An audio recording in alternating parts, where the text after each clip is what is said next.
Exodus 5. Afterward Moses and Aaron went to Pharaoh and said, "This is what the Lord, the God of Israel, says. Let my people go so that they may hold a festival to me in the wilderness." Pharaoh said, "Who is the Lord that I should obey him and let Israel go? I do not know the Lord, and I will not let Israel go." Then they said, "The God of the Hebrews has met with us. Now let us take a 3-day journey into the wilderness to offer sacrifices to the Lord our God, or he may strike us with plagues or with the sword." But the king of Egypt said, "Moses and Aaron, why are you taking the people away from their labor? Get back to your work." Then Pharaoh said, "Look, the people of the land are now numerous, and you are stopping them from working." That same day Pharaoh gave this order to the slave drivers and overseers in charge of the people: "You are no longer to supply the people with straw for making bricks. Let them go and gather their own straw, but require them to make the same number of bricks as before. Don't reduce the quota. They are lazy. That is why they are crying out, 'Let us go and sacrifice to our God.' Make the work harder for the people so that they keep working and pay no attention to lies." Then the slave drivers and the overseers went out and said to the people, "This is what Pharaoh says. I will not give you any more straw. Go and get your own straw wherever you can find it, but your work will not be reduced at all." So the people scattered all over Egypt to gather stubble to use for straw. The slave drivers kept pressing them, saying, "Complete the work required of you for each day, just as when you had straw." And Pharaoh's slave drivers beat the Israelite overseers they had appointed, demanding, "Why haven't you met your quota of bricks yesterday or today as before?" Then the Israelite overseers went and appealed to Pharaoh, "Why have you treated your servants this way? Your servants are given no straw, yet we are told, 'Make bricks.' Your servants are being beaten, but the fault is with your own people." Pharaoh said, "Lazy, that's what you are, lazy. That is why you keep saying, 'Let us go and sacrifice to the Lord.' Now get to work. You will not be given any straw, yet you must produce your full quota of bricks." The Israelite overseers realized they were in trouble when they were told, "You are not to reduce the number of bricks required of you for each day." When they left Pharaoh, they found Moses and Aaron waiting to meet them, and they said, "May the Lord look on you and judge you. You have made us obnoxious to Pharaoh and his officials, and have put a sword in their hand to kill us." Moses returned to the Lord and said, "Why, Lord? Why have you brought trouble on this people? Is this why you sent me? Ever since I went to Pharaoh to speak in your name, he has brought trouble on this people, and you have not rescued your people at all." Exodus 6. Then the Lord said to Moses, "Now you will see what I will do to Pharaoh. Because of my mighty hand he will let them go. Because of my mighty hand he will drive them out of his country." God also said to Moses, "I am the Lord. I appeared to Abraham, to Isaac, and to Jacob as God Almighty, but by my name the Lord I did not make myself known to them. I also established my covenant with them to give them the land of Canaan, where they resided as foreigners. Moreover, I have heard the groaning of the Israelites, whom the Egyptians are enslaving, and I have remembered my covenant. Therefore say to the Israelites, I am the Lord, and I will bring you out from under the yoke of the Egyptians. I will free you from being slaves to them, and I will redeem you with an outstretched arm and with mighty acts of judgment. I will take you as my own people, and I will be your God. Then you will know that I am the Lord your God, who brought you out from under the yoke of the Egyptians. And I will bring you to the land I swore with uplifted hand to give to Abraham, to Isaac, and to Jacob.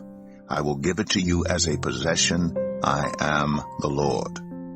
Moses reported this to the Israelites, but they did not listen to him because of their discouragement and harsh labor.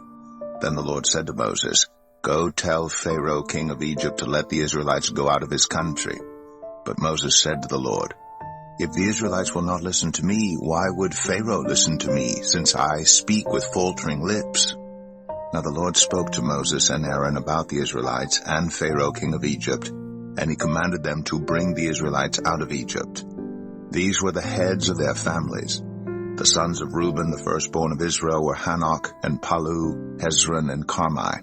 These were the clans of Reuben. The sons of Simeon were Jemuel, Jamin, Ohad, Jachin, Zohar, and Shaul, the son of a Canaanite woman. These were the clans of Simeon. These were the names of the sons of Levi according to their records: Gershon, Kohath, and Merari. Levi lived 137 years. The sons of Gershon by clans were Libni and Shimei.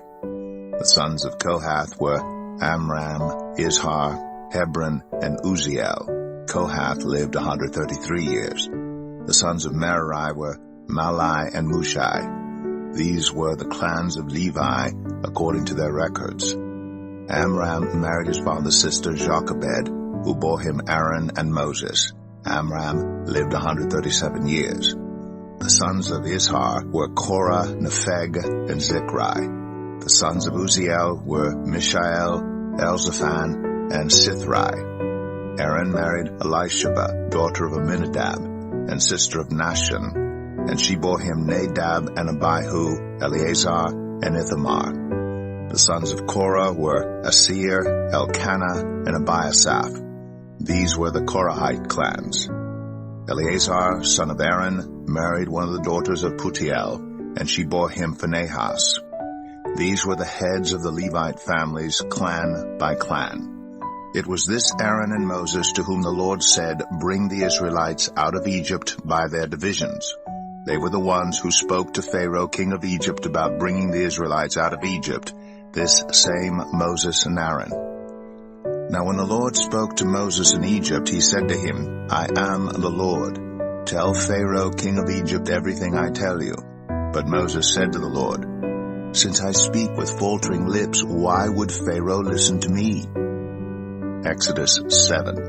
Then the Lord said to Moses, "See, I have made you like God to Pharaoh, and your brother Aaron will be your prophet.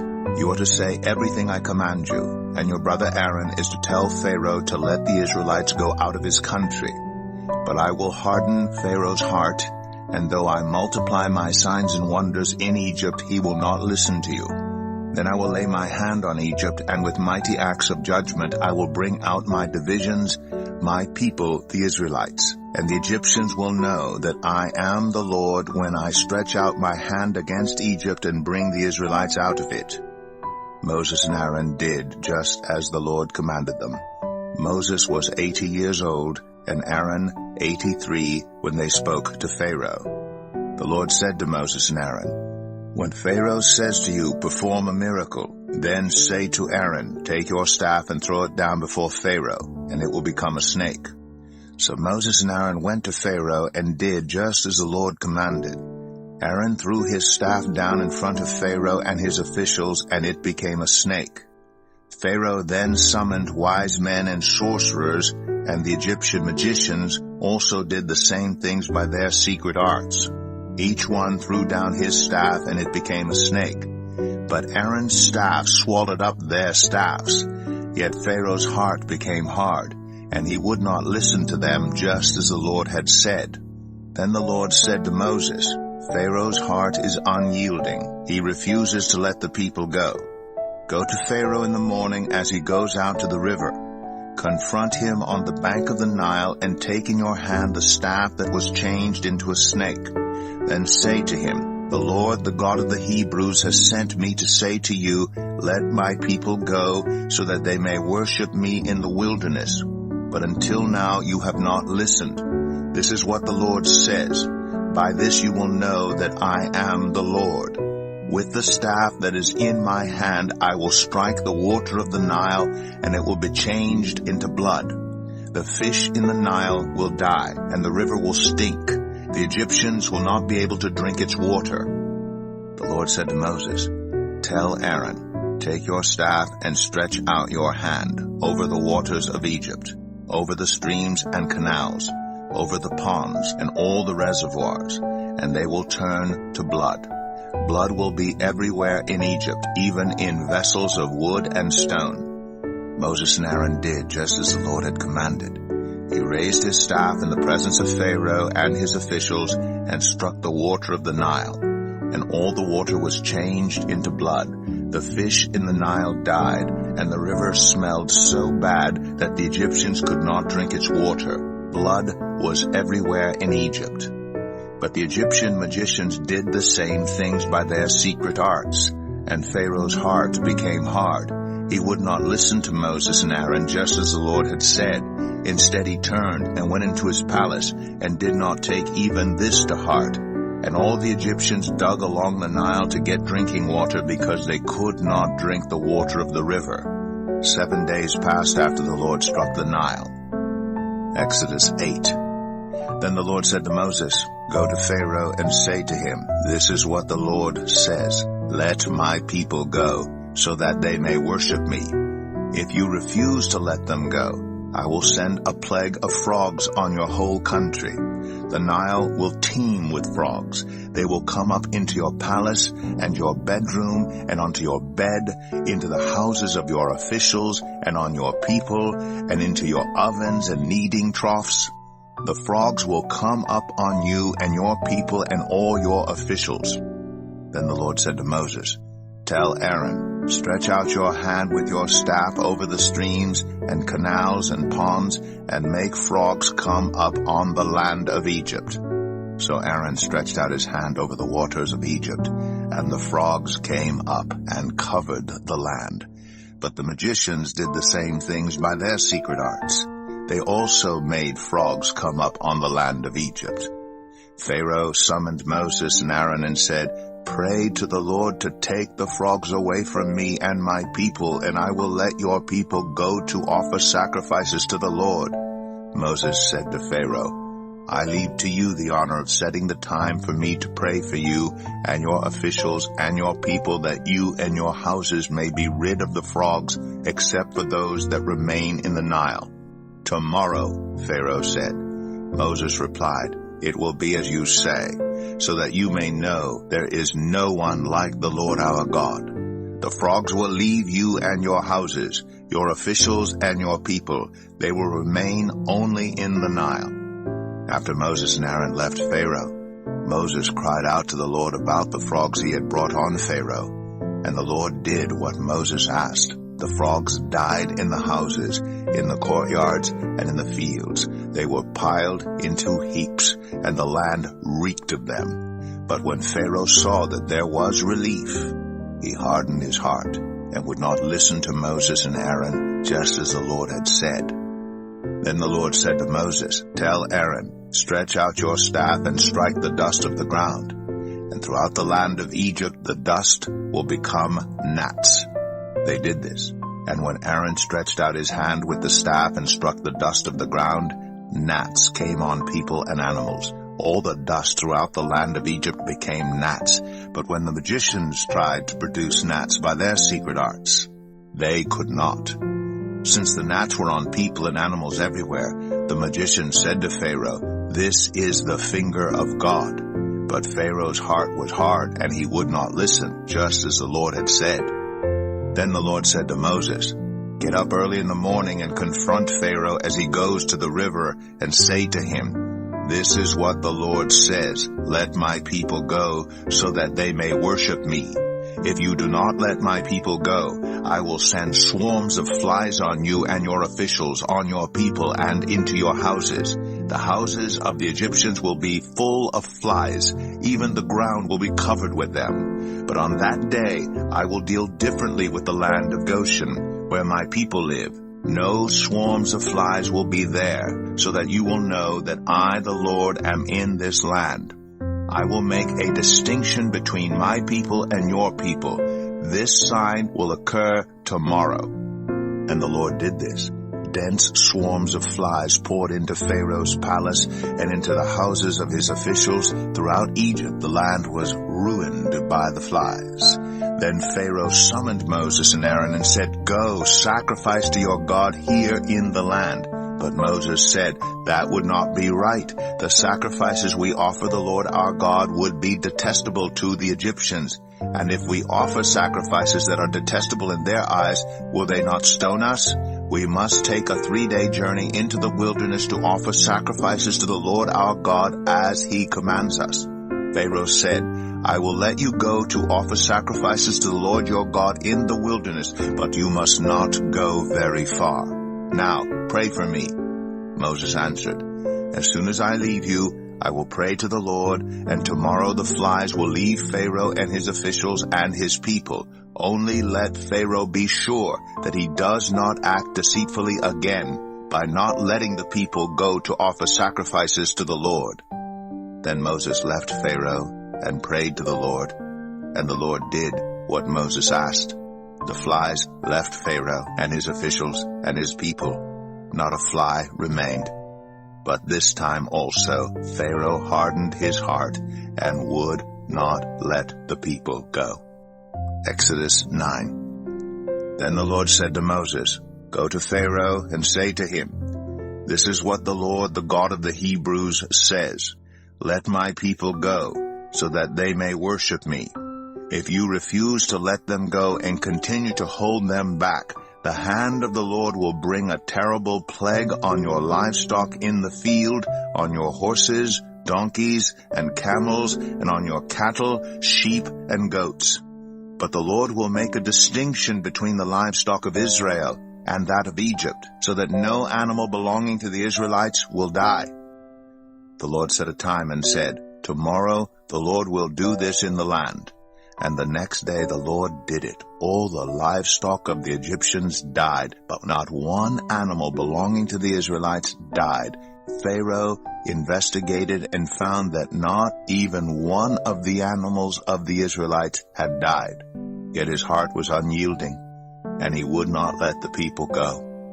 Then the Lord said to Moses and Aaron, 'Take handfuls of soot from a furnace and have Moses toss it into the air in the presence of Pharaoh. It will become fine dust over the whole land of Egypt, and festering boils will break out on people and animals throughout the land.' So they took soot from a furnace and stood before Pharaoh. Moses tossed it into the air, and festering boils broke out on people and animals. The magicians could not stand before Moses because of the boils that were on them and on all the Egyptians. But the Lord hardened Pharaoh's heart, and he would not listen to Moses and Aaron, just as the Lord had said to Moses. Then the Lord said to Moses, 'Get up early in the morning, confront Pharaoh, and say to him, "This is what the Lord, the God of the Hebrews, says. Let my people go, so that they may worship me. Or this time I will send the full force of my plagues against you and against your officials and your people, so you may know that there is no one like me in all the earth. For by now I could have stretched out my hand and struck you and your people with a plague that would have wiped you off the earth. But I have raised you up for this very purpose, that I might show you my power, and that my name might be proclaimed in all the earth. You still set yourself against my people and will not let them go. Therefore, at this time tomorrow, I will send the worst hailstorm that has ever fallen on Egypt from the day it was founded till now. Give an order now to bring your livestock and everything you have in the field to a place of shelter, because the hail will fall on every person and animal that has not been brought in and is still out in the field, and they will die.' Those officials of Pharaoh who feared the word of the Lord hurried to bring their slaves and their livestock inside. But those who ignored the word of the Lord left their slaves and livestock in the field. Then the Lord said to Moses, 'Stretch out your hand toward the sky so that hail will fall all over Egypt, on people and animals and on everything growing in the fields of Egypt.' When Moses stretched out his staff toward the sky, the Lord sent thunder and hail and lightning flashed down to the ground. So the Lord rained hail on the land of Egypt. Hail fell and lightning flashed back and forth. It was the worst storm in all the land of Egypt since it had become a nation. Throughout Egypt, hail struck everything in the fields, both people and animals. It beat down everything growing in the fields and stripped every tree. The only place it did not hail was the land of Goshen, where the Israelites were. Then Pharaoh summoned Moses and Aaron. "This time I have sinned," he said to them. "The Lord is in the right, and I and my people are in the wrong. Pray to the Lord, for we have had enough thunder and hail. I will let you go. You don't have to stay any longer." Moses replied, "When I have gone out of the city, I will spread out my hands in prayer to the Lord. The thunder will stop, and there will be no more hail, so you may know that the earth is the Lord's. But I know that you and your officials still do not fear the Lord God." The flax and barley were destroyed, since the barley had headed and the flax was in bloom. The wheat and spelt, however, were not destroyed because they ripen later. Then Moses left Pharaoh and went out of the city. He spread out his hands toward the Lord. The thunder and hail stopped, and the rain no longer poured down on the land. When Pharaoh saw that the rain and hail and thunder had stopped, he sinned again. He and his officials hardened their hearts. So Pharaoh's heart was hard, and he would not let the Israelites go, just as the Lord had said through Moses.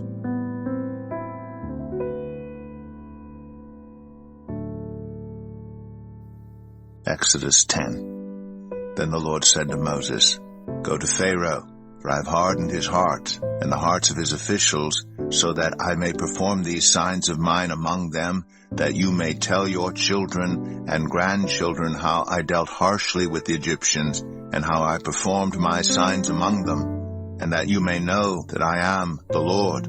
So Moses and Aaron went to Pharaoh and said to him, "This is what the Lord, the God of the Hebrews, says.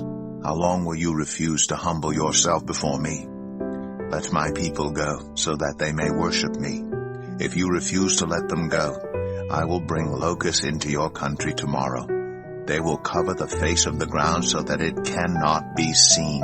They will devour what little you have left after the hail, including every tree that is growing in your fields. They will fill your houses and those of all your officials and all the Egyptians, something neither your parents nor your ancestors have ever seen from the day they settled in this land till now." Then Moses turned and left Pharaoh. Pharaoh's officials said to him, "How long will this man be a snare to us? Let the people go so that they may worship the Lord their God. Do you not yet realize that Egypt is ruined?" Then Moses and Aaron were brought back to Pharaoh. "Go worship the Lord your God," he said. "But tell me who will be going." Moses answered, "We will go with our young and our old, with our sons and our daughters, and with our flocks and herds, because we are to celebrate a festival to the Lord." Pharaoh said, "The Lord be with you if I let you go, along with your women and children. Clearly you are bent on evil. No, have only the men go and worship the Lord, since that's what you've been asking for." Then Moses and Aaron were driven out of Pharaoh's presence. And the Lord said to Moses, "Stretch out your hand over Egypt so that locusts swarm over the land and devour everything growing in the fields, everything left by the hail." So Moses stretched out his staff over Egypt, and the Lord made an east wind blow across the land all that day and all that night. By morning the wind had brought the locusts. They invaded all Egypt and settled down in every area of the country in great numbers. Never before had there been such a plague of locusts, nor will there ever be again. They covered all the ground until it was black. They devoured all that was left after the hail, everything growing in the fields and the fruit on the trees. Nothing green remained on tree or plant in all the land of Egypt. Pharaoh quickly summoned Moses and Aaron and said, "I have sinned against the Lord your God and against you. Now forgive my sin once more and pray to the Lord your God to take this deadly plague away from me." Moses left Pharaoh and prayed to the Lord. And the Lord changed the wind to a very strong west wind, which caught up the locusts and carried them into the Red Sea. Not a locust was left anywhere in Egypt. But the Lord hardened Pharaoh's heart, and he would not let the Israelites go. Then the Lord said to Moses, stretch out your hand toward the sky, so that darkness spreads over Egypt, darkness that can be felt. So Moses stretched out his hand toward the sky, and total darkness covered all Egypt for 3 days. No one could see anyone else or move about for 3 days. Yet all the Israelites had light in the places where they lived. Then Pharaoh summoned Moses and said, "Go, worship the Lord. Even your women and children may go with you. Only leave your flocks and herds behind." But Moses said, "You must allow us to have sacrifices and burnt offerings to present to the Lord our God. Our livestock too must go with us. Not a hoof is to be left behind. We have to use some of them in worshiping the Lord our God. And until we get there, we will not know what we are to use to worship the Lord." But the Lord hardened Pharaoh's heart, and he was not willing to let them go. Pharaoh said to Moses, "Get out of my sight. Make sure you do not appear before me again. The day you see my face, you will die." "Just as you say," Moses replied. "I will never appear before you again." Exodus 11. Now the Lord had said to Moses, "I will bring one more plague on Pharaoh and on Egypt. After that, he will let you go from here, and when he does, he will drive you out completely. Tell the people that men and women alike are to ask their neighbors for articles of silver and gold." The Lord made the Egyptians favorably disposed toward the people, and Moses himself was highly regarded in Egypt by Pharaoh's officials and by the people. So Moses said, "This is what the Lord says. About midnight I will go throughout Egypt. Every firstborn son in Egypt will die. From the firstborn son of Pharaoh, who sits on the throne, to the firstborn son of the female slave who is at her handmill, and all the firstborn of the cattle as well. There will be loud wailing throughout Egypt, worse than there has ever been or ever will be again. But among the Israelites not a dog will bark at any person or animal. Then you will know that the Lord makes a distinction between Egypt and Israel. All these officials of yours will come to me, bowing down before me and saying, 'Go, you and all the people who follow you.' After that I will leave." Then Moses, hot with anger, left Pharaoh. The Lord said to Moses, "Pharaoh will refuse to listen to you, so that my wonders may be multiplied in Egypt." Moses and Aaron performed all these wonders before Pharaoh. But the Lord hardened Pharaoh's heart, and he would not let the Israelites go out of his country. Exodus 12. The Lord said to Moses and Aaron in Egypt, "This month is to be for you the first month of your year. Tell the whole community of Israel that on the 10th day of this month each man is to take a lamb for his family, one for each household. If any household is too small for a whole lamb, they must share one with their nearest neighbor, having taken into account the number of people there are. You are to determine the amount of lamb needed in accordance with what each person will eat. The animals you choose must be year-old males without defect, and you may take them from the sheep or the goats. Take care of them until the 14th day of the month, when all the members of the community of Israel must slaughter them at twilight. Then they are to take some of the blood and put it on the sides and tops of the door frames of the houses where they eat the lambs. That same night they are to eat the meat roasted over the fire, along with bitter herbs and bread made without yeast. Do not eat the meat raw or boiled in water, but roasted over a fire, with the head, legs, and internal organs. Do not leave any of it till morning. If some is left till morning, you must burn it. This is how you are to eat it: with your cloak tucked into your belt, your sandals on your feet, and your staff in your hand. Eat it in haste. It is the Lord's Passover. On that same night I will pass through Egypt and strike down every firstborn of both people and animals. And I will bring judgment on all the gods of Egypt. I am the Lord. The blood will be a sign for you on the houses where you are, and when I see the blood, I will pass over you. No destructive plague will touch you when I strike Egypt. This is a day you are to commemorate. For the generations to come you shall celebrate it as a festival to the Lord, a lasting ordinance.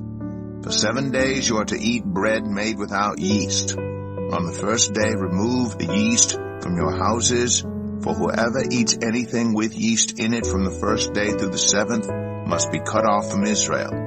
On the first day hold a sacred assembly, and another one on the 7th day. Do no work at all on these days, except to prepare food for everyone to eat. That is all you may do.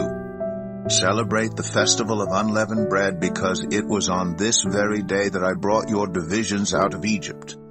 Celebrate this day as a lasting ordinance for the generations to come. In the first month you are to eat bread made without yeast from the evening of the 14th day until the evening of the 21st day. For 7 days no yeast is to be found in your houses, and anyone, whether foreigner or native born, who eats anything with yeast in it must be cut off from the community of Israel. Eat nothing made with yeast. Wherever you live, you must eat unleavened bread. Then Moses summoned all the elders of Israel and said to them, Go at once and select the animals for your families and slaughter the Passover lamb. Take a bunch of hyssop, dip it into the blood in the basin, and put some of the blood on the top and on both sides of the door frame. None of you shall go out of the door of your house until morning. When the Lord goes through the land to strike down the Egyptians, he will see the blood on the top and sides of the door frame and will pass over that doorway. And he will not permit the destroyer to enter your houses and strike you down. Obey these instructions as a lasting ordinance for you and your descendants. When you enter the land that the Lord will give you as he promised, observe this ceremony. And when your children ask you, What does this ceremony mean to you? Then tell them, it is the Passover, sacrifice to the Lord, who passed over the houses of the Israelites in Egypt and spared our homes when he struck down the Egyptians. Then the people bowed down and worshipped. The Israelites did just what the Lord commanded Moses and Aaron. At midnight, the Lord struck down all the firstborn in Egypt, from the firstborn of Pharaoh, who sat on the throne, to the firstborn of the prisoner who was in the dungeon, and the firstborn of all the livestock as well. Pharaoh and all his officials and all the Egyptians got up during the night, and there was loud wailing in Egypt, for there was not a house without someone dead. During the night Pharaoh summoned Moses and Aaron and said, Up, leave my people, you and the Israelites, go, worship the Lord as you have requested. Take your flocks and herds, as you have said, and go, and also bless me. The Egyptians urged the people to hurry and leave the country, for otherwise, they said, we will all die. So the people took their dough before the yeast was added, and carried it on their shoulders in kneading troughs, wrapped in clothing. The Israelites did as Moses instructed, and asked the Egyptians for articles of silver and gold and for clothing. The Lord had made the Egyptians favorably disposed toward the people, and they gave them what they asked for. So they plundered the Egyptians. The Israelites journeyed from Ramses to Succoth. There were about 600,000 men on foot, besides women and children. Many other people went up with them, and also large droves of livestock, both flocks and herds. With the dough the Israelites had brought from Egypt, they baked loaves of unleavened bread. The dough was without yeast because they had been driven out of Egypt and did not have time to prepare food for themselves. Now the length of time the Israelite people lived in Egypt was 430 years. At the end of the 430 years, to the very day, all the Lord's divisions left Egypt. Because the Lord kept vigil that night to bring them out of Egypt, on this night, all the Israelites are to keep vigil to honor the Lord for the generations to come. The Lord said to Moses and Aaron, These are the regulations for the Passover meal. No foreigner may eat it. Any slave you have bought may eat it after you have circumcised him. But a temporary resident or a hired worker may not eat it. It must be eaten inside the house. Take none of the meat outside the house. Do not break any of the bones. The whole community of Israel must celebrate it. A foreigner residing among you who wants to celebrate the Lord's Passover must have all the males in his household circumcised. Then he may take part like one born in the land. No uncircumcised male may eat it. The same law applies both to the native born and to the foreigner residing among you. All the Israelites did just what the Lord had commanded Moses and Aaron. And on that very day, the Lord brought the Israelites out of Egypt by their divisions. Exodus 13. The Lord said to Moses, "Consecrate to me every firstborn male. The first offspring of every womb among the Israelites belongs to me, whether human or animal." Then Moses said to the people, "Commemorate this day, the day you came out of Egypt, out of the land of slavery, because the Lord brought you out of it with a mighty hand. Eat nothing containing yeast. Today, in the month of Aviv, you are leaving. When the Lord brings you into the land of the Canaanites, Hittites, Amorites, Hivites, and Jebusites, the land he swore to your ancestors to give you, a land flowing with milk and honey, you are to observe this ceremony in this month. For 7 days eat bread made without yeast, and on the 7th day hold a festival to the Lord. Eat unleavened bread during those 7 days. Nothing with yeast in it is to be seen among you, nor shall any yeast be seen anywhere within your borders. On that day, tell your son, I do this because of what the Lord did for me when I came out of Egypt. This observance will be for you like a sign on your hand and a reminder on your forehead that this law of the Lord is to be on your lips. For the Lord brought you out of Egypt with his mighty hand. You must keep this ordinance at the appointed time year after year. After the Lord brings you into the land of the Canaanites and gives it to you, as he promised on oath to you and your ancestors, you are to give over to the Lord the first offspring of every womb. All the firstborn males of your livestock belong to the Lord. Redeem with a lamb every firstborn donkey, but if you do not redeem it, break its neck. Redeem every firstborn among your sons. In days to come, when your son asks you, what does this mean? Say to him, with a mighty hand the Lord brought us out of Egypt, out of the land of slavery. When Pharaoh stubbornly refused to let us go, the Lord killed the firstborn of both people and animals in Egypt.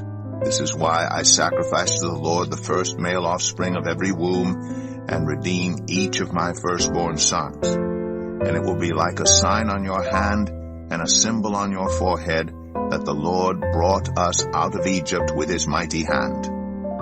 When Pharaoh let the people go, God did not lead them on the road through the Philistine country, though that was shorter. For God said, if they face war, they might change their minds and return to Egypt. So God led the people around by the desert road toward the Red Sea. The Israelites went up out of Egypt ready for battle. Moses took the bones of Joseph with him because Joseph had made the Israelites swear an oath. He had said, God will surely come to your aid, and then you must carry my bones up with you from this place. After leaving Succoth, they camped at Etham on the edge of the desert. By day, the Lord went ahead of them in a pillar of cloud to guide them on their way, and by night in a pillar of fire to give them light, so that they could travel by day or night. Neither the pillar of cloud by day nor the pillar of fire by night left its place in front of the people.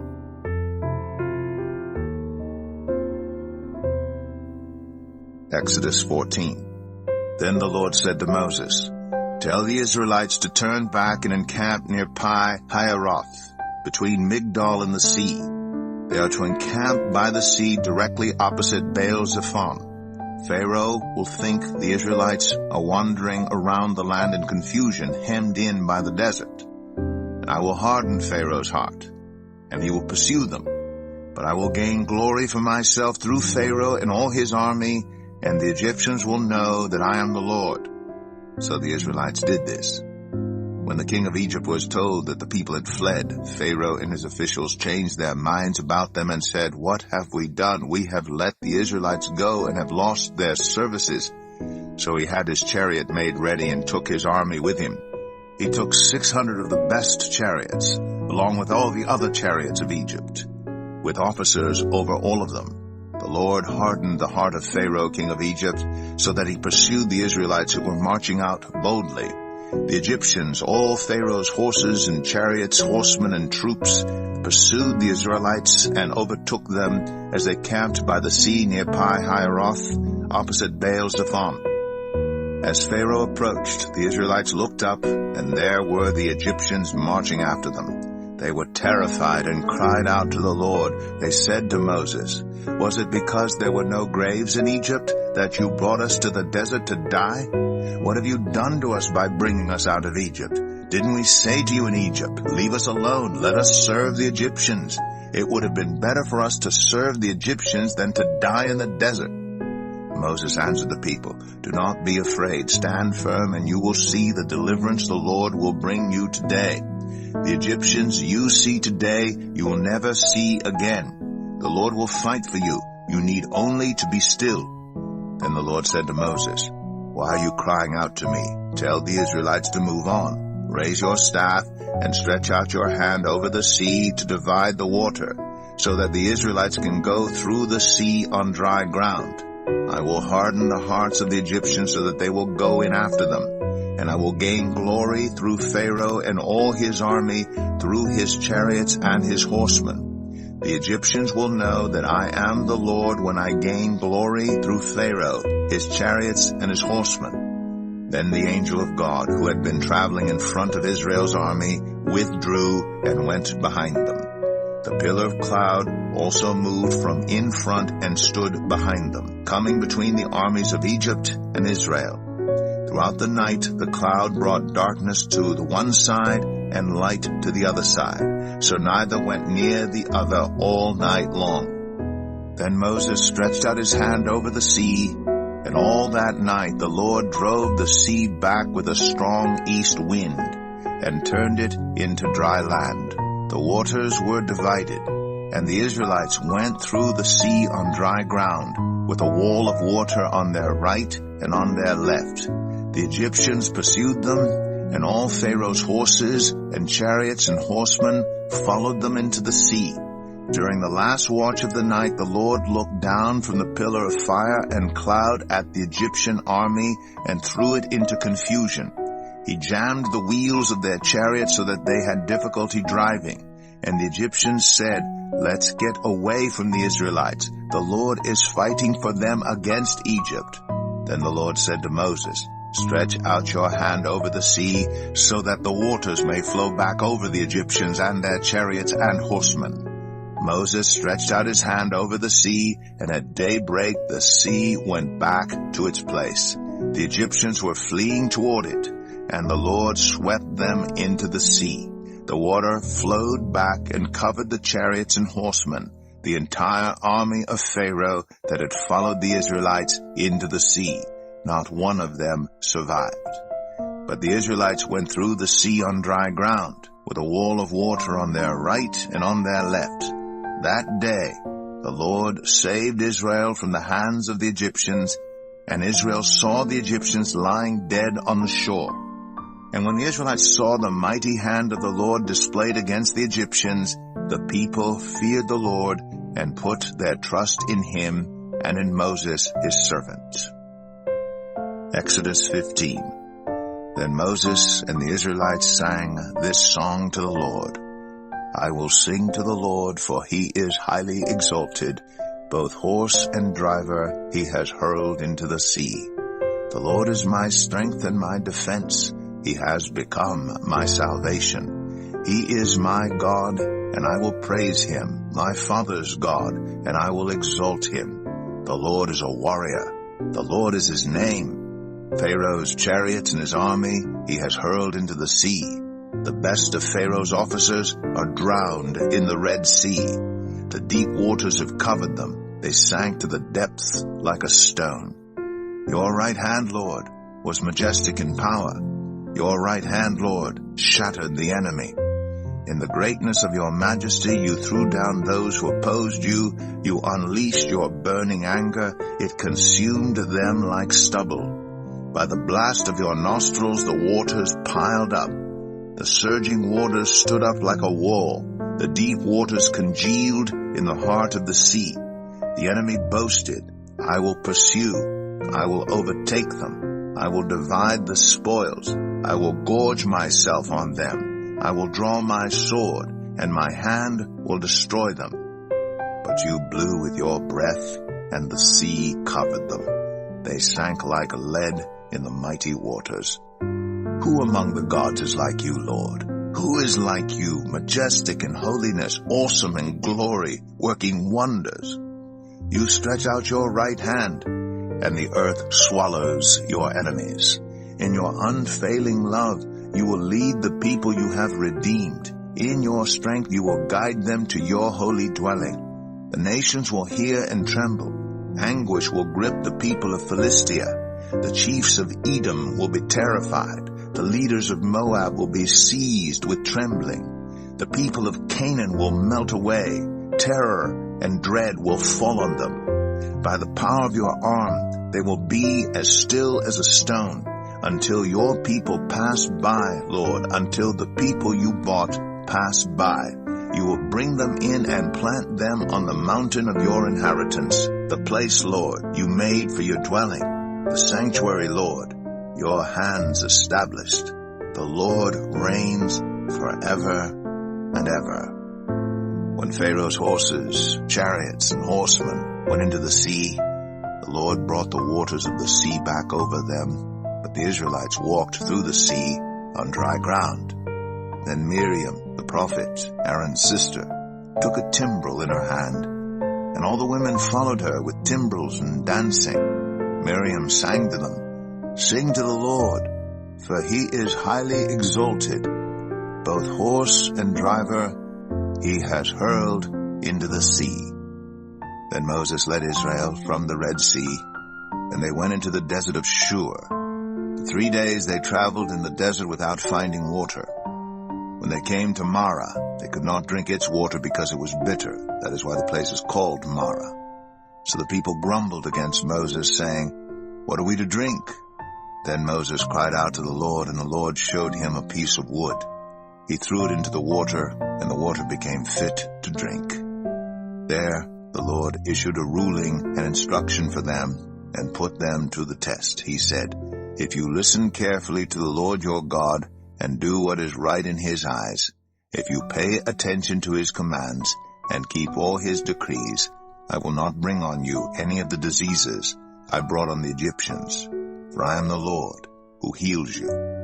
Then they came to Elim, where there were 12 springs and 70 palm trees, and they camped there near the water. Exodus 16. The whole Israelite community set out from Elim and came to the desert of Sin, which is between Elim and Sinai, on the 15th day of the 2nd month after they had come out of Egypt. In the desert the whole community grumbled against Moses and Aaron. The Israelites said to them, If only we had died by the Lord's hand in Egypt. There we sat around pots of meat and ate all the food we wanted. But you have brought us out into this desert to starve this entire assembly to death. Then the Lord said to Moses, I will rain down bread from heaven for you. The people are to go out each day and gather enough for that day.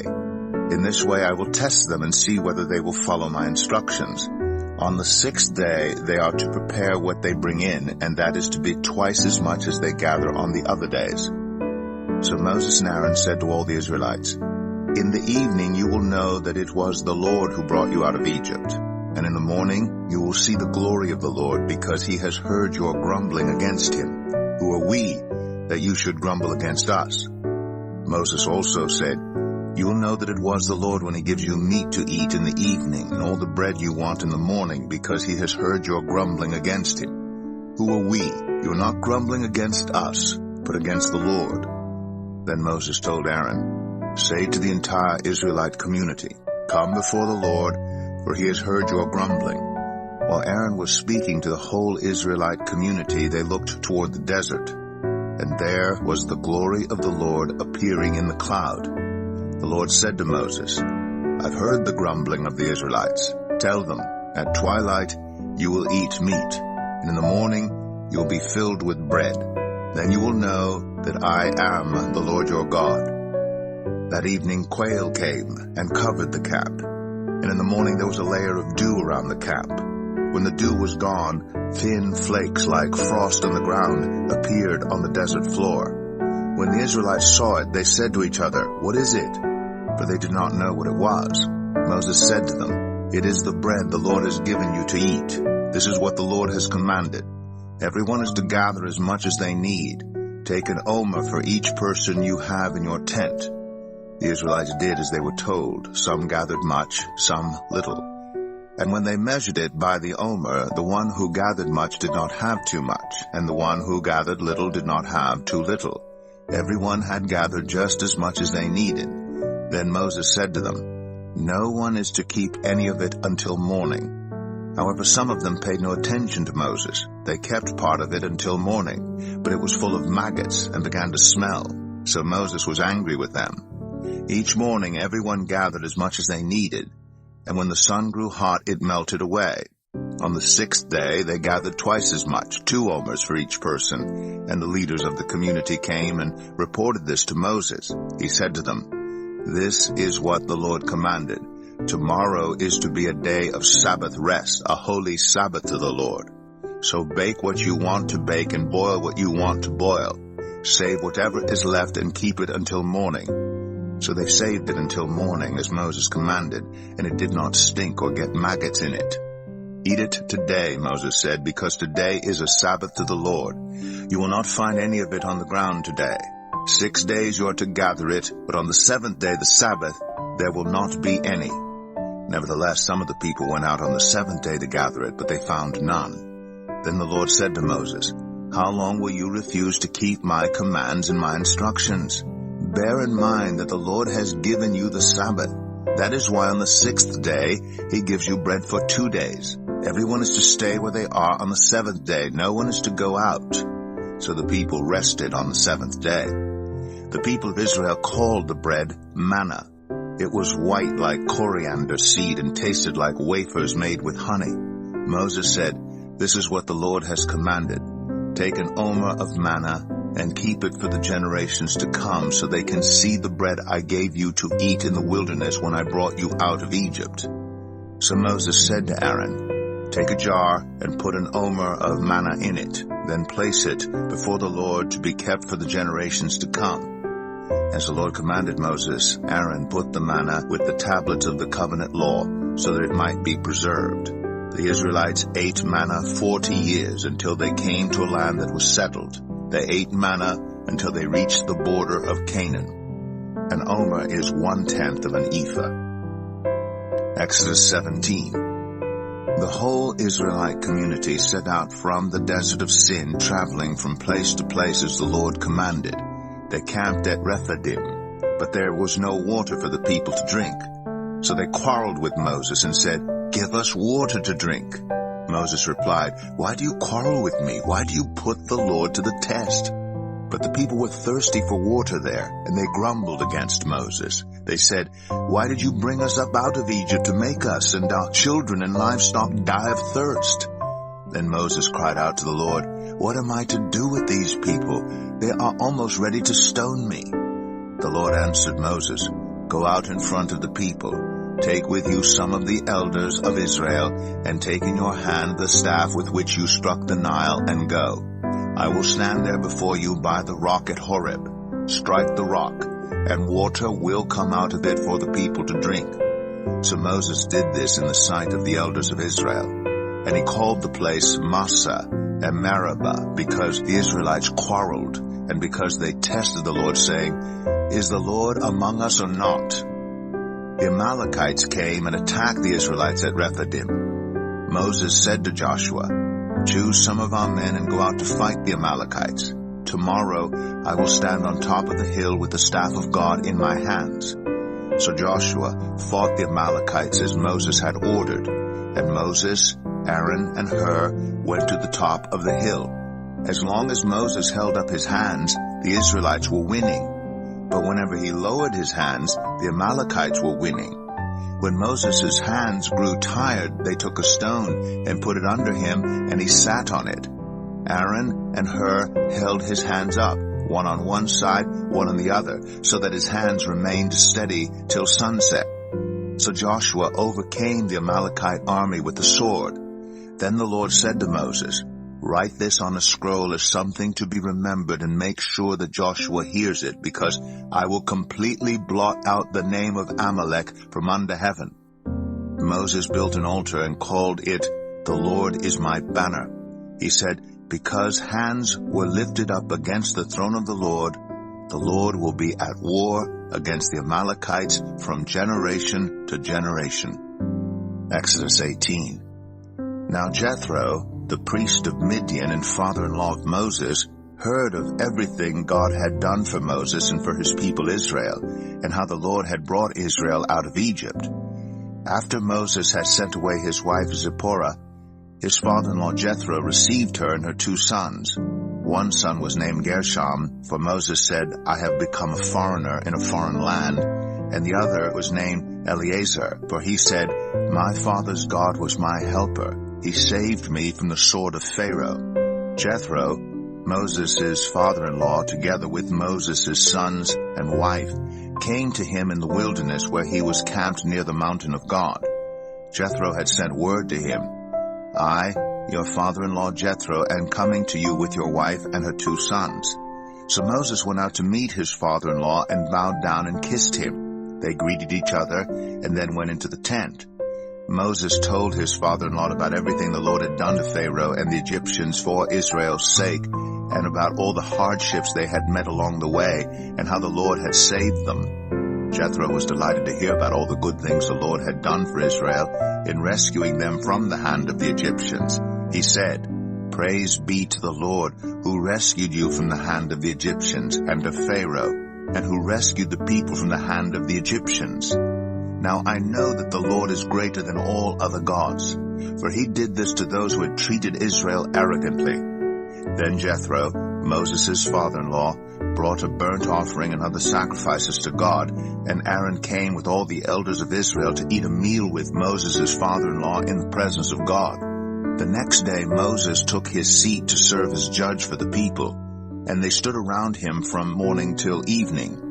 When his father-in-law saw all that Moses was doing for the people, he said, "What is this you are doing for the people? Why do you alone sit as judge, while all these people stand around you from morning till evening?" Moses answered him, "Because the people come to me to seek God's will. Whenever they have a dispute, it is brought to me, and I decide between the parties and inform them of God's decrees and instructions."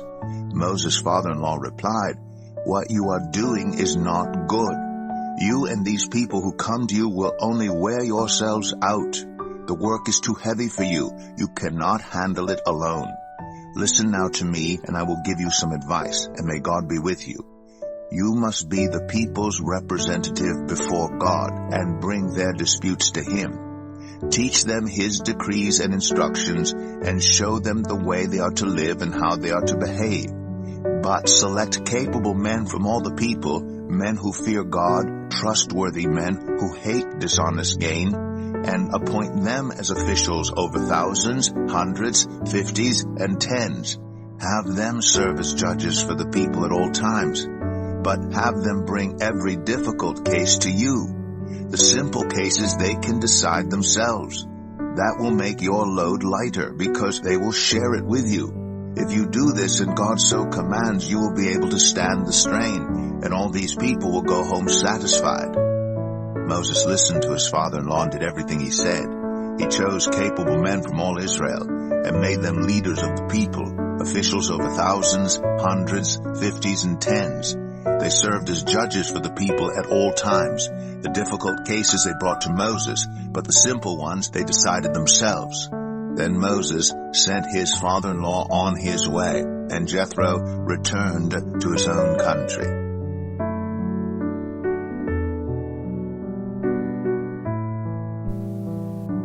Exodus 19. On the first day of the 3rd month after the Israelites left Egypt, on that very day, they came to the desert of Sinai. After they set out from Rephidim, they entered the desert of Sinai, and Israel camped there in the desert in front of the mountain. Then Moses went up to God, and the Lord called to him from the mountain and said, "This is what you are to say to the descendants of Jacob, and what you are to tell the people of Israel. You yourselves have seen what I did to Egypt, and how I carried you on eagle's wings and brought you to myself. Now if you obey me fully and keep my covenant, then out of all nations you will be my treasured possession. Although the whole earth is mine, you will be for me a kingdom of priests and a holy nation. These are the words you are to speak to the Israelites." So Moses went back and summoned the elders of the people, and set before them all the words the Lord had commanded him to speak. The people all responded together, "We will do everything the Lord has said." So Moses brought their answer back to the Lord.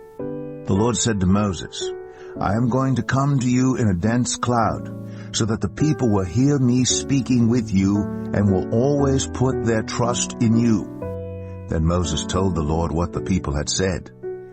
And the Lord said to Moses, "Go to the people and consecrate them today and tomorrow.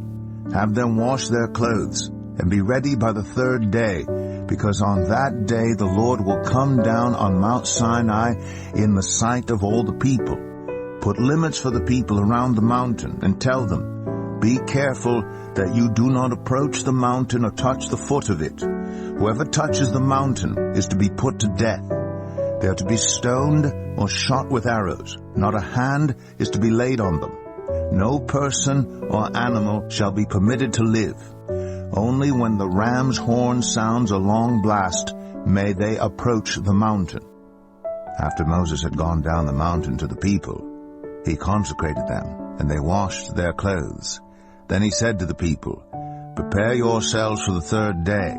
Abstain from sexual relations." On the morning of the third day there was thunder and lightning, with a thick cloud over the mountain, and a very loud trumpet blast. Everyone in the camp trembled. Then Moses led the people out of the camp to meet with God, and they stood at the foot of the mountain. Mount Sinai was covered with smoke, because the Lord descended on it in fire. The smoke billowed up from it like smoke from a furnace, and the whole mountain trembled violently. As the sound of the trumpet grew louder and louder, Moses spoke, and the voice of God answered him. The Lord descended to the top of Mount Sinai and called Moses to the top of the mountain. So Moses went up, and the Lord said to him, "Go down and warn the people so they do not force their way through to see the Lord, and many of them perish. Even the priests who approach the Lord must consecrate themselves, or the Lord will break out against them." Moses said to the Lord, "The people cannot come up Mount Sinai because you yourself warned us. Put limits around the mountain and set it apart as holy." The Lord replied, "Go down and bring Aaron up with you, but the priests and the people must not force their way through to come up to the Lord, or he will break out against them." So Moses went down to the people and told them. Exodus 20. And God spoke all these words. "I am the Lord your God, who brought you out of Egypt, out of the land of slavery. You shall have no other gods before me. You shall not make for yourself an image in the form of anything in heaven above, or on the earth beneath, or in the waters below. You shall not bow down to them or worship them, for I, the Lord your God, am a jealous God, punishing the children for the sin of the parents to the third and fourth generation of those who hate me, but showing love to 1,000 generations of those who love me and keep my commandments.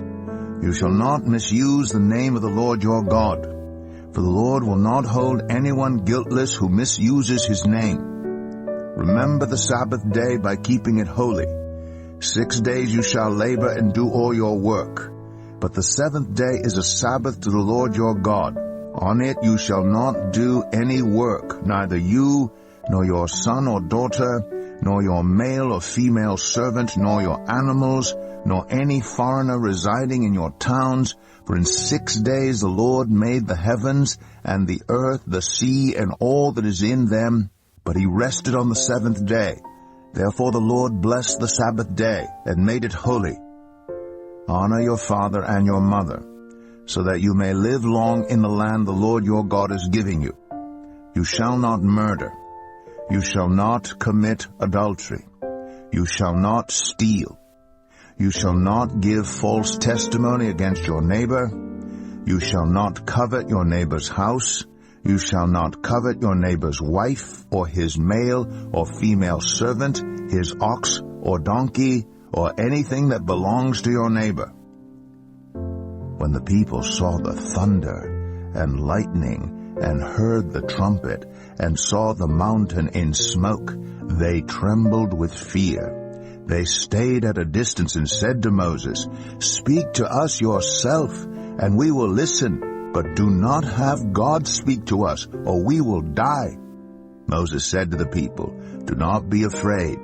God has come to test you, so that the fear of God will be with you to keep you from sinning." The people remained at a distance, while Moses approached the thick darkness where God was. Then the Lord said to Moses, "Tell the Israelites this, you have seen for yourselves that I have spoken to you from heaven. Do not make any gods to be alongside me. Do not make for yourselves gods of silver or gods of gold. Make an altar of earth for me, and sacrifice on it your burnt offerings and fellowship offerings, your sheep and goats and your cattle. Wherever I cause my name to be honored, I will come to you and bless you. If you make an altar of stones for me, do not build it with dressed stones, for you will defile it if you use a tool on it. And do not go up to my altar on steps, or your private parts may be exposed." Exodus 21. These are the laws you are to set before them. If you buy a Hebrew servant, he is to serve you for 6 years. But in the 7th year he shall go free, without paying anything. If he comes alone, he is to go free alone. But if he has a wife when he comes, she is to go with him. If his master gives him a wife and she bears him sons or daughters, the woman and her children shall belong to her master, and only the man shall go free. But if the servant declares, "I love my master and my wife and children, and do not want to go free," then his master must take him before the judges. He shall take him to the door or the doorpost, and pierce his ear with an awl. Then he will be his servant for life. If a man sells his daughter as a servant, she is not to go free as male servants do. If she does not please the master who has selected her for himself, he must let her be redeemed. He has no right to sell her to foreigners, because he has broken faith with her. If he selects her for his son, he must grant her the rights of a daughter. If he marries another woman, he must not deprive the first one of her food, clothing, and marital rights. If he does not provide her with these 3 things, she is to go free without any payment of money. Anyone who strikes a person with a fatal blow is to be put to death. However, if it is not done intentionally, but God lets it happen, they are to flee to a place I will designate. But if anyone schemes and kills someone deliberately, that person is to be taken from my altar and put to death. Anyone who attacks their father or mother is to be put to death. Anyone who kidnaps someone is to be put to death, whether the victim has been sold or is still in the kidnapper's possession. Anyone who curses their father or mother is to be put to death. If people quarrel, and one person hits another with a stone or with their fist, and the victim does not die but is confined to bed, the one who struck the blow will not be held liable if the other can get up and walk around outside with a staff. However, the guilty party must pay the injured person for any loss of time and see that the victim is completely healed. Anyone who beats their male or female slave with a rod must be punished if the slave dies as a direct result. But they are not to be punished if the slave recovers after a day or 2, since the slave is their property. If people are fighting and hit a pregnant woman, and she gives birth prematurely, but there is no serious injury, the offender must be fined whatever the woman's husband demands and the court allows. But if there is serious injury, you are to take life for life, eye for eye, tooth for tooth, hand for hand, foot for foot, burn for burn, wound for wound, bruise for bruise. An owner who hits a male or female slave in the eye and destroys it must let the slave go free to compensate for the eye.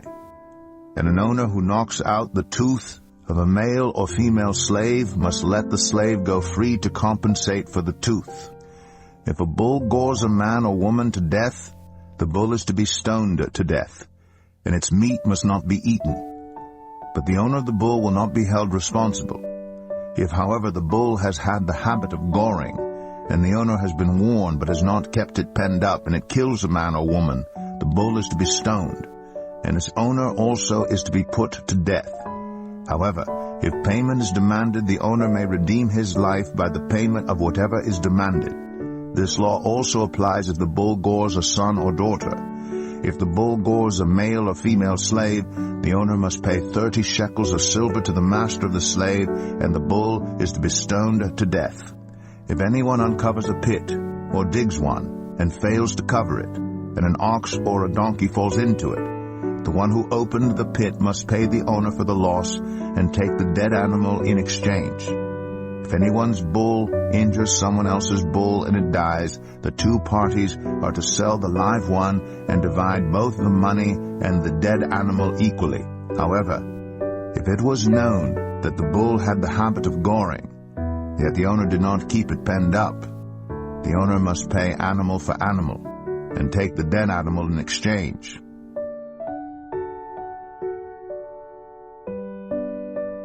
Exodus 22. Whoever steals an ox or a sheep and slaughters it or sells it must pay back 5 head of cattle for the ox and 4 sheep for the sheep. If a thief is caught breaking in at night and is struck a fatal blow, the defender is not guilty of bloodshed. But if it happens after sunrise, the defender is guilty of bloodshed.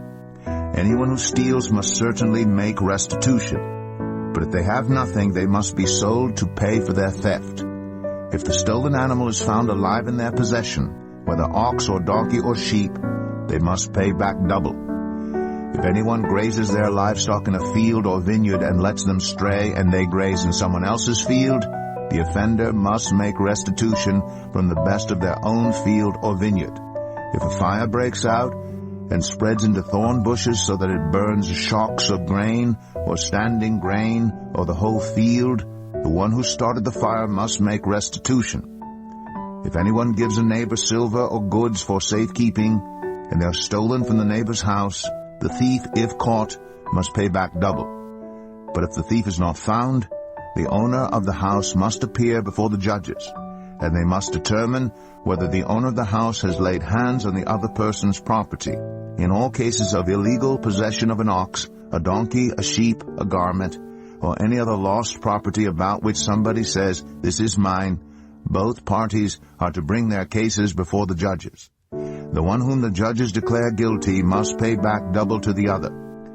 If anyone gives a donkey, an ox, a sheep, or any other animal to their neighbor for safekeeping, and it dies or is injured or is taken away while no one is looking, the issue between them will be settled by the taking of an oath before the Lord that the neighbor did not lay hands on the other person's property. The owner is to accept this, and no restitution is required. But if the animal was stolen from the neighbor, restitution must be made to the owner. If it was torn to pieces by a wild animal, the neighbor shall bring in the remains as evidence and shall not be required to pay for the torn animal.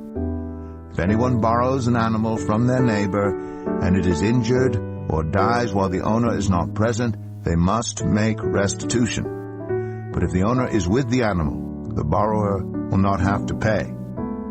If the animal was hired, the money paid for the hire covers the loss. If a man seduces a virgin who is not pledged to be married and sleeps with her, he must pay the bride price, and she shall be his wife. If her father absolutely refuses to give her to him, he must still pay the bride price for virgins. Do not allow a sorceress to live. Anyone who has sexual relations with an animal is to be put to death. Whoever sacrifices to any god other than the Lord must be destroyed. Do not mistreat or oppress a foreigner, for you were foreigners in Egypt.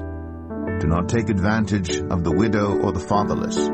If you do, and they cry out to me, I will certainly hear their cry. My anger will be aroused, and I will kill you with the sword. Your wives will become widows, and your children fatherless. If you lend money to one of my people among you who is needy, do not treat it like a business deal. Charge no interest. If you take your neighbor's cloak as a pledge, return it by sunset, because that cloak is the only covering your neighbor has. What else can they sleep in? When they cry out to me, I will hear, for I am compassionate. Do not blaspheme God or curse the ruler of your people. Do not hold back offerings from your granaries or your vats. You must give me the firstborn of your sons. Do the same with your cattle and your sheep. Let them stay with their mothers for 7 days, but give them to me on the 8th day. You are to be my holy people. So do not eat the meat of an animal torn by wild beasts. Throw it to the dogs. Exodus 23. Do not spread false reports. Do not help a guilty person by being a malicious witness. Do not follow the crowd in doing wrong. When you give testimony in a lawsuit, do not pervert justice by siding with the crowd. And do not show favoritism to a poor person in a lawsuit. If you come across your enemy's ox or donkey wandering off, be sure to return it. If you see the donkey of someone who hates you fallen down under its load, do not leave it there. Be sure you help them with it. Do not deny justice to your poor people in their lawsuits. Have nothing to do with a false charge, and do not put an innocent or honest person to death, for I will not acquit the guilty. Do not accept a bribe, for a bribe blinds those who see and twists the words of the innocent. Do not oppress a foreigner. You yourselves know how it feels to be foreigners, because you were foreigners in Egypt. For 6 years you are to sow your fields and harvest the crops. But during the 7th year, let the land lie unplowed and unused. Then the poor among your people may get food from it, and the wild animals may eat what is left. Do the same with your vineyard and your olive grove. 6 days do your work, but on the 7th day do not work, so that your ox and your donkey may rest, and so that the slave born in your household and the foreigner living among you may be refreshed. Be careful to do everything I have said to you. Do not invoke the names of other gods. Do not let them be heard on your lips. 3 times a year you are to celebrate a festival to me. Celebrate the festival of unleavened bread. For 7 days eat bread made without yeast, as I commanded you. Do this at the appointed time in the month of Aviv, for in that month you came out of Egypt. No one is to appear before me empty-handed. Celebrate the festival of harvest with the first fruits of the crops you sow in your field. Celebrate the festival of ingathering at the end of the year, when you gather in your crops from the field. 3 times a year, all the men are to appear before the sovereign Lord. Do not offer the blood of a sacrifice to me along with anything containing yeast. The fat of my festival offerings must not be kept until morning. Bring the best of the first fruits of your soil to the house of the Lord your God. Do not cook a young goat in its mother's milk.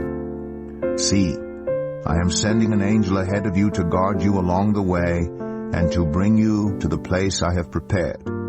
Pay attention to him and listen to what he says. Do not rebel against him. He will not forgive your rebellion, since my name is in him.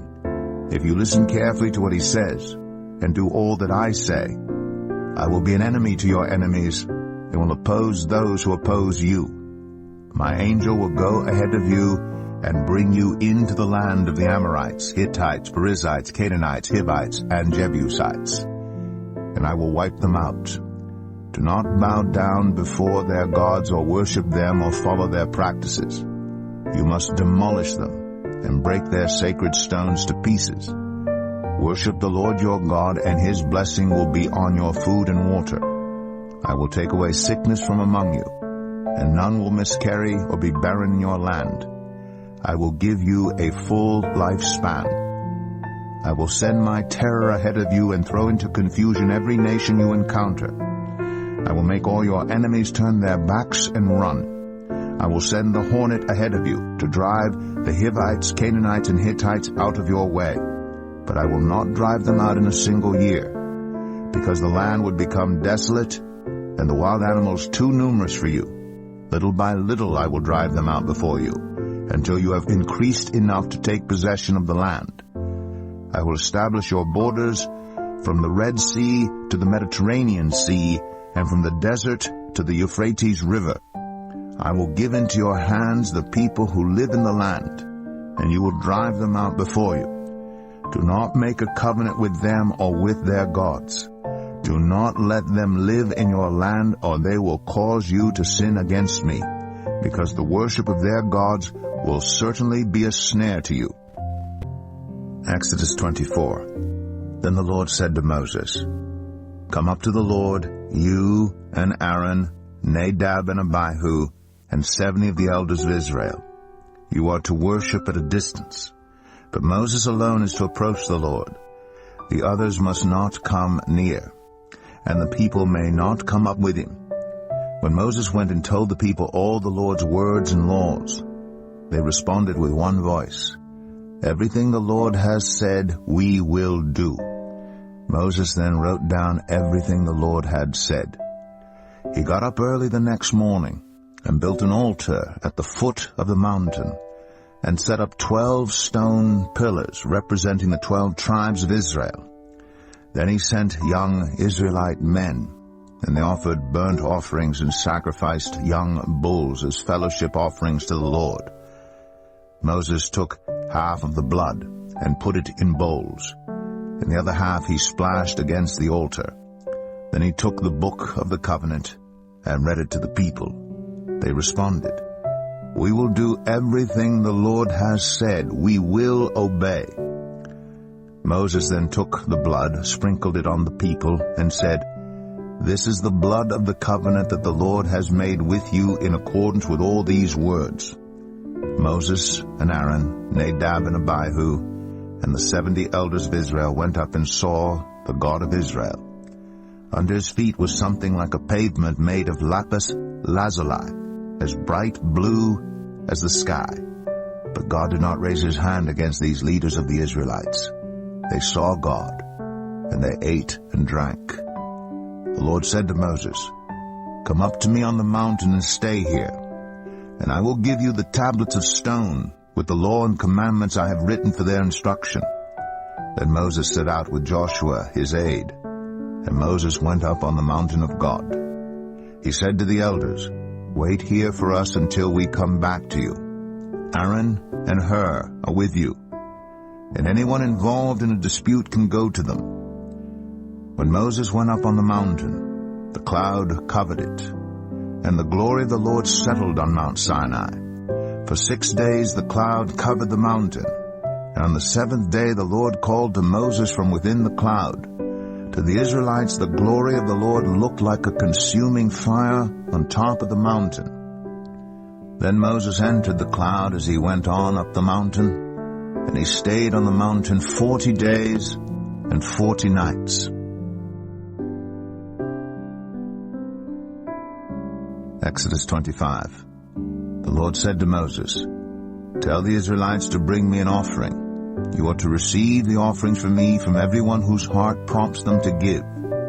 These are the offerings you are to receive from them: gold, silver, and bronze, blue, purple, and scarlet yarn, and fine linen, goat hair, ram skins dyed red, and another type of durable leather, acacia wood, olive oil for the light, spices for the anointing oil, and for the fragrant incense, and onyx stones, and other gems to be mounted on the ephod and breastpiece.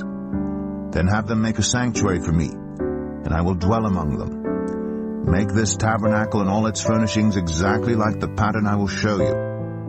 Have them make an ark of acacia wood, 2.5 cubits long, 1.5 cubits wide, and 1.5 cubits high. Overlay it with pure gold, both inside and out, and make a gold molding around it. Cast 4 gold rings for it, and fasten them to its 4 feet, with 2 rings on one side and 2 rings on the other. Then make poles of acacia wood, and overlay them with gold.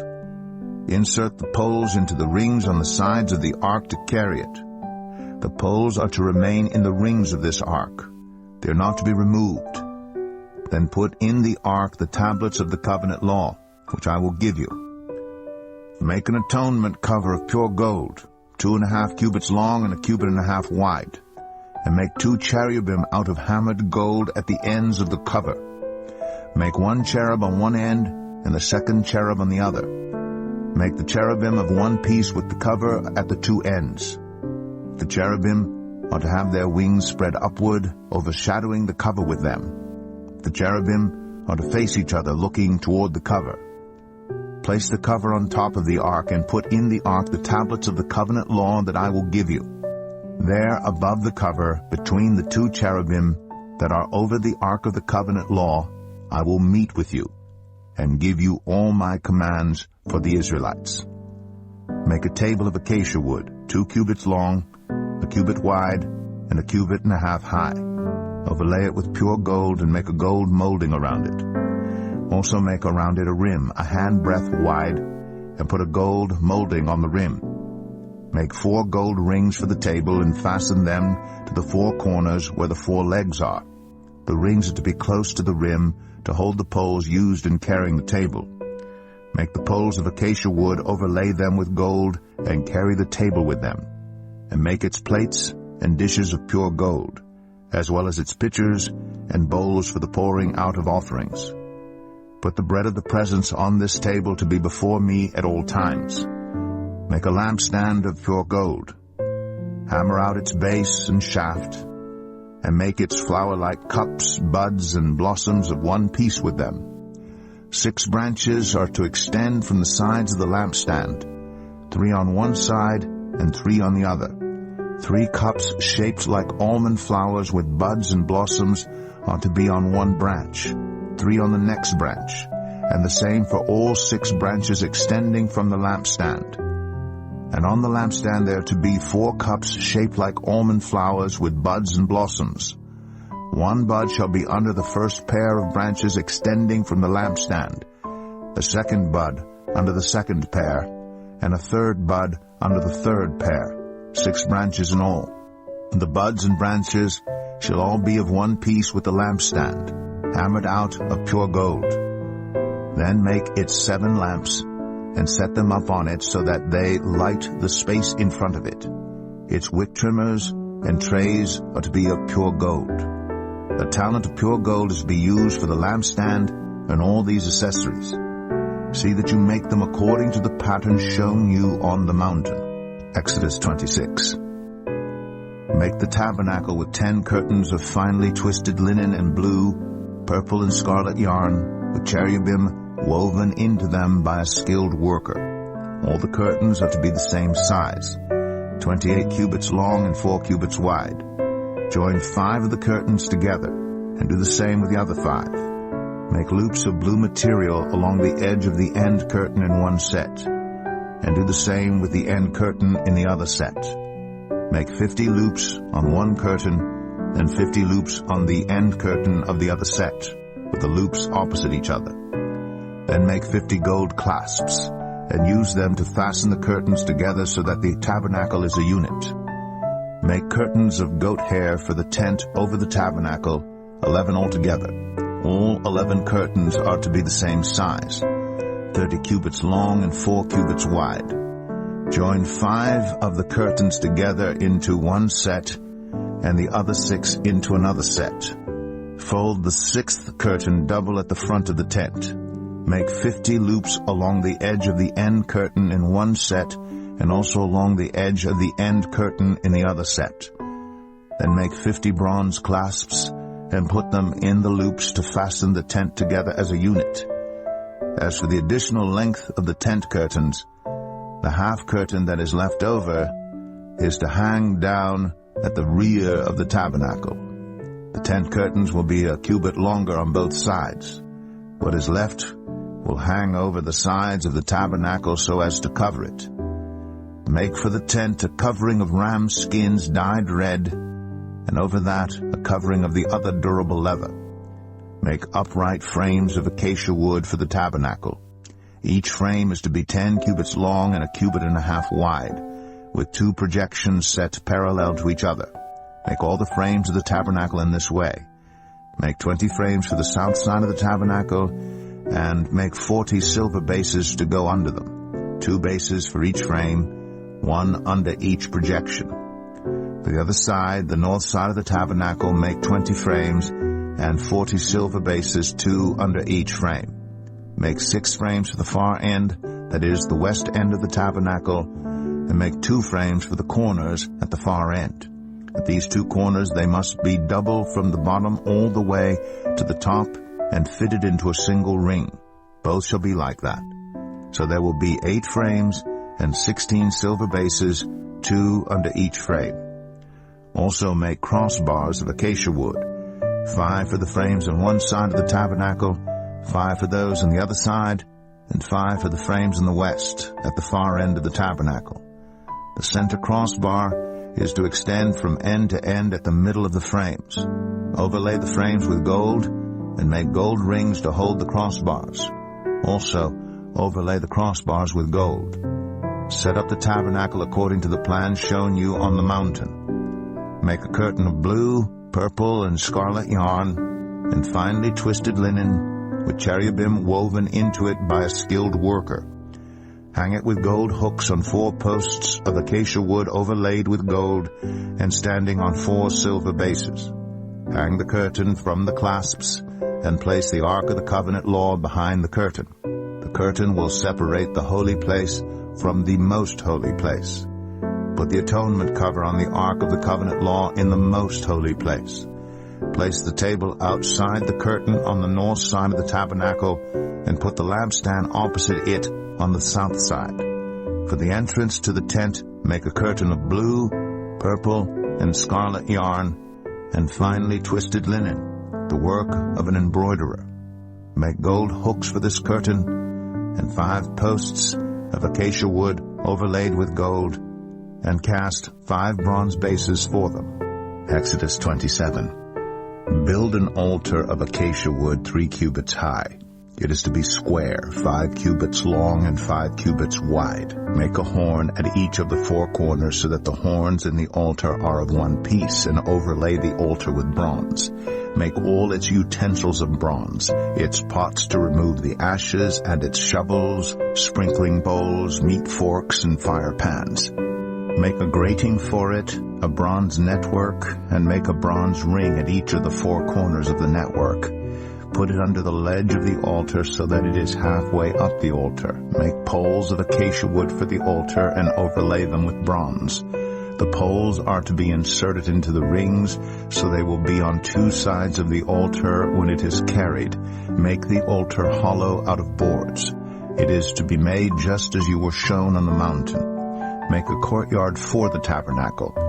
The south side shall be 100 cubits long, and is to have curtains of finely twisted linen, with 20 posts and 20 bronze bases, and with silver hooks and bands on the posts. The north side shall also be 100 cubits long, and is to have curtains with 20 posts and 20 bronze bases, and with silver hooks and bands on the posts.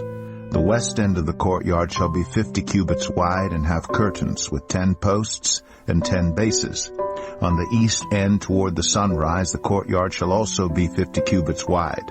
Curtains 15 cubits long are to be on one side of the entrance, with 3 posts and 3 bases, and curtains 15 cubits long are to be on the other side, with 3 posts and 3 bases. For the entrance to the courtyard, provide a curtain 20 cubits long of blue, purple, and scarlet yarn, and finely twisted linen, the work of an embroiderer, with 4 posts and 4 bases. All the posts around the courtyard are to have silver bands and hooks and bronze bases. The courtyard shall be 100 cubits long and 50 cubits wide, with curtains of finely twisted linen 5 cubits high, and with bronze bases. All the other articles used in the service of the tabernacle, whatever their function, including all the tent pegs for it, and those for the courtyard, are to be of bronze. Command the Israelites to bring you clear oil of pressed olives for the light, so that the lamps may be kept burning. In the tent of meeting, outside the curtain that shields the ark of the covenant law, Aaron and his sons are to keep the lamps burning before the Lord from evening till morning. This is to be a lasting ordinance among the Israelites for the generations to come. Exodus 28. Have Aaron your brother brought to you from among the Israelites, along with his sons, Nadab and Abihu, Eleazar and Ithamar, so they may serve me as priests. Make sacred garments for your brother Aaron to give him dignity and honor. Tell all the skilled workers to whom I have given wisdom in such matters that they are to make garments for Aaron for his consecration, so he may serve me as priest.